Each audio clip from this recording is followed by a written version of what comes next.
Hello, hello, je suis ravie de vous retrouver pour cette guidance Oracle Astro des Béliers et Ascendant Bélier pour le mois de novembre. La saison du Scorpion va accentuer votre maison 8, qui est la maison à la base du Scorpion. C'est une maison qui vous amène en profondeur, dans la réflexion, dans les investigations. Ça sera un moment où vous serez beaucoup plus intuitif, mais où vous serez aussi beaucoup plus suspicieux. C'est un moment où votre libido va être à son comble, au maximum. Vous qui, comme le Scorpion, êtes dirigé par Mars. Alors je m'explique. Aujourd'hui, on sait que le Scorpion a comme planète régente Pluton. Mais avant qu'elle soit découverte, c'était Mars qui l'a dirigée. Donc vous avez ce côté libidineux, on va dire, tous les deux, qui va faire que cet amas de planètes en Scorpion va accentuer les choses et Mars sera en plus dans le signe du Scorpion. Donc c'est un moment où l'action va être sur la sexualité, sur une volonté de transformation des choses qui ne vous conviennent pas, que ce soit en vous ou que ce soit vis-à-vis des autres. Mais attention à vos impulsions au niveau financier. C'est des moments où on peut s'endetter, c'est des moments où on peut rentrer en guerre, par exemple dans une succession. Ça peut être un moment de conflit très important et très violent, puisque le Scorpion n'est pas en demi-mesure. Et lorsque nous avons affaire justement au Scorpion, dans le sens négatif, c'est toujours le pire. Il faut savoir que cette maison 8, dans un sens négatif, c'est la prostitution, c'est tout ce qui concerne la drogue, c'est tout ce qui concerne les attentats. Et donc, cet amas de planètes en maison 8, dans votre signe, et avec votre signe qui en est, comment dire, qui subit les énergies du Scorpion dans cette maison 8, pour beaucoup de béliers, ça va être chaotique, autant vous le dire. Tout va s'apaiser, si on peut dire ça comme ça, lorsque Mars va rentrer en Sagittaire, à partir du 24 novembre, lorsque Mercure déjà rentrera en Sagittaire. Alors certes, vous allez être animé par une passion, la volonté d'agir, mais vous serez quand même beaucoup plus dans un côté pacifiste, alors que quand les planètes en maison 8 seront très, comment dire, compactes, ça risque d'être difficile. Le soleil dans votre maison 9 à partir du 23 novembre va vous amener à réfléchir sur des perspectives nouvelles, professionnelles, de vie, va vous éveiller à la spiritualité, peut-être va vous donner des envies de reprendre des études, de déménager. Enfin, en tout cas, vous aurez la bougeotte, vous aurez envie que ça bouge, vous aurez besoin de mettre du cœur dans tout ce que vous allez faire. Pluton dans le signe du Capricorne est toujours positionné dans votre maison 10. Il a amené des transformations notables dans tout ce qui concerne vos ambitions, vos activités professionnelles. Il est en train de finir sa course. Il touche le bélier du dernier décan, celui qui est presque taureau, celui qui est autour du 18-19 avril, et peut amener la fin d'une activité. Pour certains, la mise en retraite, si on peut dire ça comme ça. En tout cas, on est dans cette phase où on clôture quelque chose et où on va peut-être,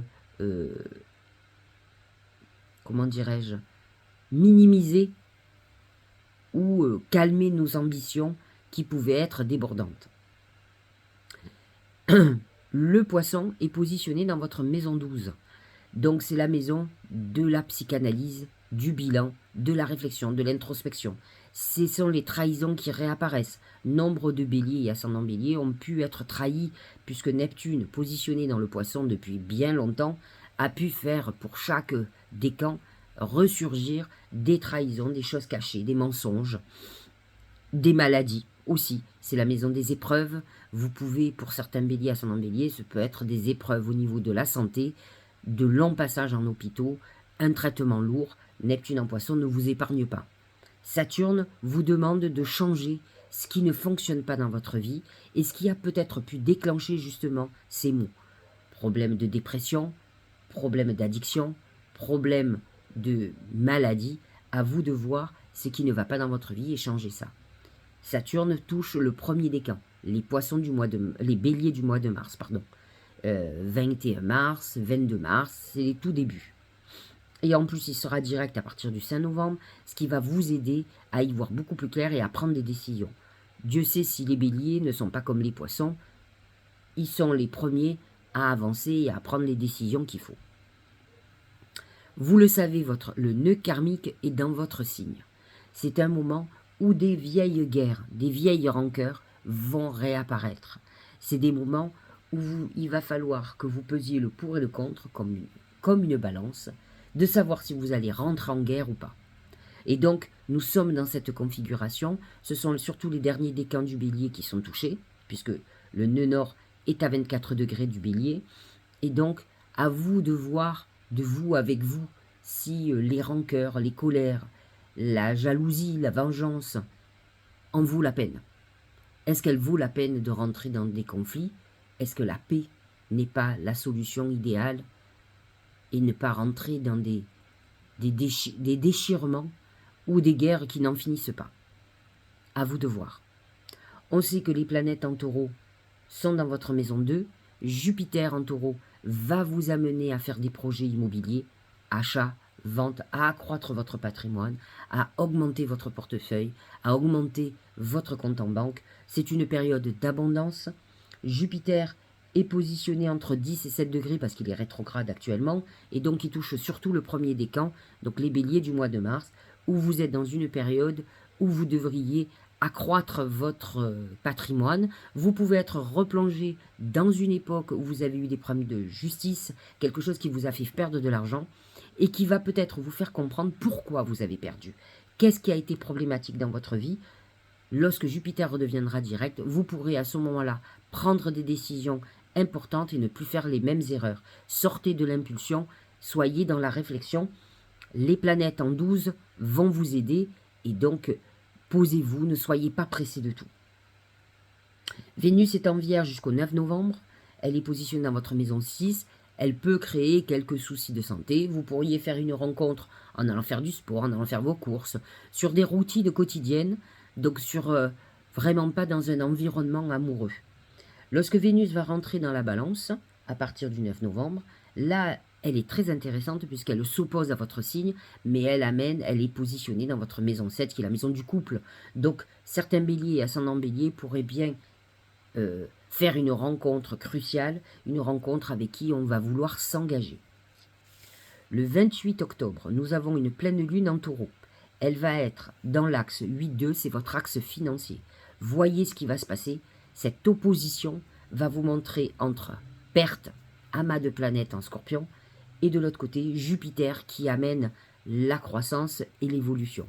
À vous de voir ce qui va s'opposer. Si vous avez une procédure, par exemple, qui peut être problématique, à vous de faire des vœux dans ce sens. En tout cas, travailler sur tout ce qui est possession et dépossession financière. Nous aurons une nouvelle lune le 13 novembre, encore une fois en scorpion, dans la maison 8, qui est, je vous le rappelle, maison de transformation, de sexualité, de gains et de pertes financières, des dettes, des héritages. Donc, cette nouvelle lune va mettre en lumière tout ce domaine, tous ces thèmes. Donc, à vous d'aller dans ce sens pour faire des vœux. Nous aurons une pleine lune le 27 novembre, qui va être un peu plus intéressante pour vous, qui va toucher l'axe de la communication et de la connaissance, l'axe 9-3. Et c'est vrai que donc la lune sera positionnée dans votre maison 3 et le soleil, bien sûr, en Sagittaire, dans votre maison 9, qui vous amène à réfléchir sur tout ce qui est existentiel, sur peut-être la volonté d'accroître vos connaissances, de reprendre des études, de vous former, de former les autres. Vous serez dans de nouvelles perspectives d'évolution. C'est une bonne pleine lune pour la communication et donc une bonne pleine lune pour faire ses vœux, puisque elle va réunir le Gémeaux qui est dirigé par Mercure, le messager des dieux, et le soleil en Sagittaire qui est connecté à l'univers. Donc à vous de faire des vœux, c'est cette pleine lune 27 novembre qui est la plus importante pour vous. Voilà pour l'astrologie. Nous allons voir ce que nous disent les oracles. Nous allons commencer avec mon oracle magique du mar de café. C'est la chouette. La chouette, de toute façon, comme tous les oiseaux du mar de café, est un messager. Vous allez avoir des nouvelles. Ça va bouger. Les nouvelles, c'est ce mage. C'est le mage, c'est la nuit. C'est des choses qui peuvent se passer de façon nocturne, mais comme vous pourriez avoir, peut-être c'est un mois, si vous consultez un voyant, si vous allez prendre des conseils de quelqu'un qui est avisé, un astrologue ou autre. Ces conseils pourront vous éclairer, pourront vous faire sortir d'une période très sombre où vous n'avez pas de lumière, où vous ne voyez pas ce qui peut vous aider. Donc cette chouette va vous éclairer, va vous apporter aussi beaucoup plus de sagesse. Donc voyez ce que vous devez faire ce mois-ci. C'est un bon mois pour consulter en tout cas. Au niveau professionnel, c'est la clé. La clé, c'est celle qui ouvre les portes. Donc ce sont des solutions, des nouvelles perspectives qui s'ouvrent. C'est particulièrement lorsque Mercure va être dans le Sagittaire à partir du 10 novembre, vous allez avoir des fulgurances, des idées nouvelles. Alors ça, des idées, vous allez en avoir. Vous allez avoir envie d'avancer, de partir à l'étranger, de faire de l'import-export. Vous aurez envie de peut-être vous expatrier, de monter une société hors de France. Peu importe, il y a des solutions qui vont émerger durant cette période et plus particulièrement lorsque Mercure va rentrer dans la maison 9 et bien sûr le Soleil et Mars par la suite. Au niveau sentimental, c'est la bouche. La bouche représente le secret et donc vous pouvez complètement avoir une relation cachée. Ça peut être quelqu'un aussi qui se déclare où vous n'imaginiez pas que cette personne avait des sentiments pour vous. En tout cas, les mots vont être très importants au niveau de l'amour. Faites très attention à ce que vous allez dire. Par impulsion, vous pouvez dire des choses que vous allez regretter plus tard, mais n'oubliez pas que celui qui réceptionne vos mots, lui, n'oubliera pas. Donc réfléchissez à ce que vous allez dire. Faute avouée, parfois, est à moitié pardonnée. Moi, je ne suis pas convaincue qu'il faille tout dire. Je crois que si vous avez eu une aventure et que personne ne peut le savoir et que vous aimez la personne avec qui vous êtes, évitez de dire c'est pour soulager votre conscience et rien d'autre, mais vous allez briser quelque chose de toute façon qui ne sera jamais réparable. Voilà, c'est un problème de conscience, ça s'arrête là. Donc, faites très attention, les mots veulent dire aussi les mots qui peuvent être dits de façon désagréable, qui peuvent amener des ruptures, mais ça peut être aussi une déclaration d'amour, quelque chose que l'on garde pour soi depuis longtemps, que ce soit vous ou quelqu'un qui a envie de se déclarer. Au niveau de la santé, c'est la main de Fatma. Ce qui est très intéressant, puisque vous avez quand même Saturne et Neptune en maison 12, qui est la maison des épreuves, de l'enfermement, des hospitalisations, de tout ce qui est psychique, donc tous les gens qui font des dépressions. Et de l'autre côté, Vénus en Vierge, qui est jusqu'au 9 novembre, qui sera aussi positionnée dans la 6, qui est la maison de la santé. La main de Fatma vous dit que quel que soit le problème que vous avez, vous n'êtes pas en danger, vous êtes protégé. Donc sachez-le, dites-vous qu'un aboutissement favorable est au bout de l'épreuve. Donc, soyez concentrés sur vous, recentrez-vous sur vous, ne vous occupez pas des autres. C'est un des gros problèmes du bélier qui a tendance à s'occuper plus des autres que de lui-même. Au niveau de la chance, alors, j'ai mis un thème nouveau pour quand je vous fais les oracles, et c'est la chance. Donc, en fait, on va se poser la question de savoir comment la chance va se manifester, qu'est-ce qu'il faut faire pour avoir plus de chance. Voilà ce que nous dit l'oracle. C'est le lion. Le lion, il ne doute de rien. Et vous, vous pouvez ne pas douter. Alors, aucune planète est en lion, aucune planète est en maison 5. Alors, c'est le courage, le lion. Mais en fait, c'est vous qui allez provoquer la chance par vos actions. Mais il va falloir que vous ayez une réflexion parce que le lion, à la différence de vous, n'est pas impulsif. Il sait où il va. Bien sûr qu'il fait les choses avec ses tripes, avec son cœur, mais c'est quelqu'un de courageux qui va vers ses ambitions et qui aime tout ce qui est brillant. Donc à vous d'être brillant, d'être lumineux, rayonnant, rayonnante bien sûr, et vous verrez que la chance, vous allez attirer la chance. Par contre, si vous êtes dans cette phase, problème de santé, dépression et autres, vous n'attirez rien de bon, c'est le courage qui fera que la chance va vous sourire. Au niveau du Tao, c'est la paix. C'est ce nœud nord qui est en bélier, et ce nœud sud qui va être en balance. Alors à la fin du mois, Vénus sera complètement sur le nœud sud, puisqu'elle sera à 24 degrés, et le nœud nord et le nœud sud sont à 24 degrés, et du bélier et de la balance. Donc c'est vrai que vous aurez tendance, et cette Vénus va vous l'amener, à faire ces styles « faites l'amour, pas la guerre ».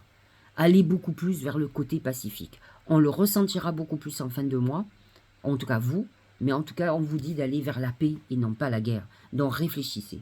harmonie, équilibre. C'est ce dont vous allez avoir besoin. C'est ce que vous aimerez. Donc, on a parfois besoin d'aller dans le chaos pour trouver la paix, bien entendu. Mais essayez de ne pas rentrer dans des conflits incessants qui n'en finiront pas avec des gens qui ne voudront pas sortir du conflit. Perfection, stabilité, sentiment de bien-être, conditions favorables, expansion. C'est ce que vous annonce l'oracle pour ceux qui ont cette réflexion et cette évolution intéressante. La gratitude. La gratitude est le chemin qu'emprunte la prospérité et le succès pour venir à votre rencontre. Le problème, c'est la boulimie. C'est ne jamais être satisfait de ce que l'on nous donne. Alors effectivement, vous n'aurez pas de gratitude, puisque vous serez dans l'insatisfaction. La gratitude, c'est savoir reconnaître ce que la vie nous a apporté de bon. Je ne vous dis pas de vous satisfaire que de quelque chose qui est tout petit. Bien sûr, avoir de beaux enfants, des enfants qui n'ont pas de problème, qui n'ont pas de problème de santé, que vous ayez une bonne santé. L'autre jour, j'ai quelqu'un qui m'a dit quelque chose qui était très très bien. Je me lamentais sur mon sort, parce que je viens d'avoir 57 ans au mois de septembre. Elle me dit, vous allez bien? Vous avez l'air d'aller bien? J'ai dit, bah oui. J'ai dit, mis à part que bon, je viens d'avoir 57 ans, et pour moi, c'est terrible. Et voilà ce qu'elle m'a répondu. Elle m'a dit, mais enfin Sylvie, vous devriez être heureuse, vous vieillissez. Certains ne vieillissent pas. Ils meurent avant, bien avant 57 ans. Ou ils vieillissent mal, malades. Est-ce que vous vieillissez bien? J'ai dit, bah, pour le moment, oui. Je touche du bois. Elle m'a dit, alors vous êtes une femme chanceuse, parce que vous vieillissez bien, et vous vieillissez. Et j'ai trouvé ça très bien. Elle m'a remis les pendules à l'heure. Elle avait raison. De toute façon, c'est inéluctable. Donc, à un moment donné, à nous de voir plutôt ce que la vie nous a apporté de positif, et non pas ce qu'elle nous apporte de négatif. De toute façon, c'est le juste équilibre. On ne peut pas tout avoir. Donc, à vous d'être reconnaissant de ce que la vie vous a apporté et vous donne de bon. Voici le dernier oracle. Se lancer. Alors ça, le bélier sait le faire. Il est courageux, il est intrépide. Il va se jeter dans le vide quand il a décidé d'avancer. Un nouveau départ s'offre à toi. C'est l'amas de planètes en Sagittaire, dans cette maison neuve, qui vous ouvre des perspectives extraordinaires et qui va vous pousser à agir. Mets tes peurs et tes appréhensions de côté, saute, lance-toi, laisse le courant de la vie te porter là où tu dois cheminer. C'est exactement ça. Vous allez voir des nouvelles perspectives qui s'ouvrent. N'oubliez pas que l'année dernière, c'était votre année, que cette année, c'est l'année du taureau, et que lorsque c'est la deuxième étape, puisque Jupiter est positionné dans votre maison 2, on sent que le mouvement se fait. On sent que ça bouge. Autant la première année, on sent parfois qu'on a l'impression qu'on est encore dans l'année d'avant, de réflexion, de clôture. Mais là, maintenant, ça doit marcher. Ou alors, vous n'avez fait aucun travail. C'est-à-dire que vous n'avez pas réglé vos problématiques. Et c'est bien dommage, parce que là, vous êtes parti pour un cycle de 12 ans, pas d'une année, de 12. Donc, à vous de régler ce que vous avez à régler et de partir sur un terrain propre et de vous lancer dans une nouvelle aventure. J'espère que cette guidance vous aura éclairé. Je vous souhaite un très bon mois de novembre et puis je vous dis à très bientôt.